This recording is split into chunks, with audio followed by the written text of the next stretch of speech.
Good morning, church. My name is Jacob O'Connor.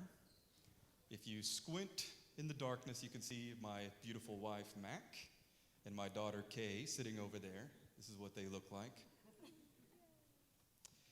I'd like to tell you a quick story of how I met Jesus. So when we were growing up, we weren't the most churched family, but the local church, in this case, Cornerstone Baptist Church, would send a bus through the neighborhood to pick up all of the kids whose parents were too lazy to take them to church themselves. So it was there that I first learned the gospel that you guys have heard this morning. Back then, they had this felt board that they would put this little cloth Jesus on there. Does anybody remember this? Anybody remember this stuff? And then they had one that was called Self, and that represented us. And the reason that it was called Self was, the point is that we are sinners.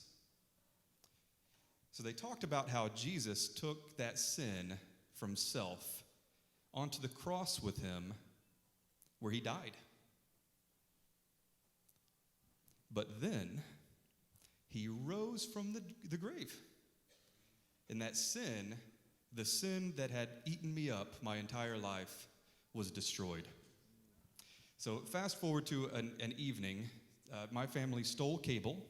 I'm not proud of it, but my dad could actually climb on the pole and hook the cable up himself. He had those skills. So HBO was playing Friday the 13th. Does anybody remember this movie? If you don't know, it's about a guy who wears a hockey mask, and he has a machete, and he chases teenagers down, and when he catches them, he gives them a gospel track. He doesn't really do that, but we have children in the room.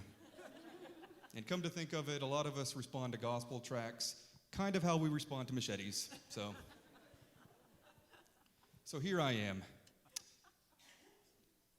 Dark, lonely living room. I just finished watching this movie, and I was having an existential crisis. This 10-year-old who never should have been watching that movie to begin with. But it was the first time that I ever cried out to God. Jesus, I am weak, and I'm afraid to die. I'm weak, but you are strong. And all who call upon the name of the Lord will be saved. All right, so since then, that was around 30 years ago. There's been some peaks and valleys. There's been times where you might call me a prodigal pilgrim, to borrow Frank's term. Things weren't going so good. But then there's times like right this moment where Christ is my Lord and my treasure. Let's worship.